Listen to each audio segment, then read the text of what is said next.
Everyone, me doctor Amol Patil, director Abhinav group of education. आजच आपण DYSP Ramdas Ingawale साहेबांचं व्याख्यान आयोजित केलं होतं. त्यांना 3 विषयावरती ते बोलले होते.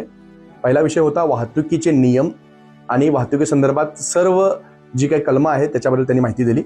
दुसरं, निर्भया पथकाची माहिती पूर्णपणे विद्यार्थिनींना व्हावी हा एक उद्देश होता.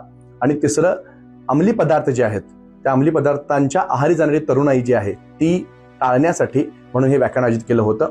त्याचा पूर्ण डिटेल व्हिडिओ आपल्या अभिनव ग्लोबल एज्युकेशन या YouTube चॅनलवरती उपलब्ध आहे. तो पालकांनी आणि विद्यार्थ्यांनी बघायला काही हरकत नाहीये. आता याच व्याख्यानाच्या नंतर मी मुद्दाम विद्यार्थी, पालक आणि आपला स्टाफ या सर्वांसाठी मी मुद्दाम हे आवाहन करतोय. पर्टिक्युलरली वाहतुकीच्या बाबतीत आपण वाहतुकीचे नियम काटेकोर पाळायचे आहेत.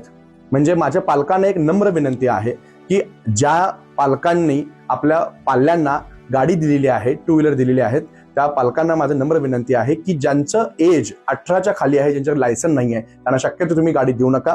त्यांच्यावरती गुन्हा दाखल होऊ शकतोच, पण समजा दुर्दैवानं काही जीवितहानी झाली तर ती कधीही भरून न काढणारी आहे. त्यामुळे कृपया तुम्ही शक्यतो गाडी देऊ नका. ज्यांचं एज 18च्या वरती आहे, ज्यांना परवाना आहे म्हणजे लायसन्स आहे, त्या विद्यार्थ्यांनी गाडी आणायला हरकत नाहीये, पण त्यांनी कंपल्सरी हेल्मेट वापरणं तितकंच गरजेचं आहे. आणि हे आवाहन मी आपल्या स्टाफला पण करतोय. आपल्या सर्व अभिनवच्या स्टाफनं हेल्मेट घालूनच अकॅडमीमध्ये यायचं आहे. जर तुम्ही हेल्मेट घातलं नाहीये, विद्यार्थी असेल किंवा स्टाफ असेल, तर अकॅडमीमध्ये प्रवेश दिला जाणार नाहीये.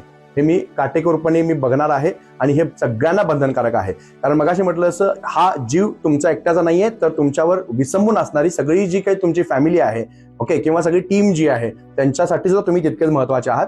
त्यामुळं आपण काटेकोरपणे जे वाहतुकीचे नियम आहेत ते पाळायचे आहेत. थँक्यू.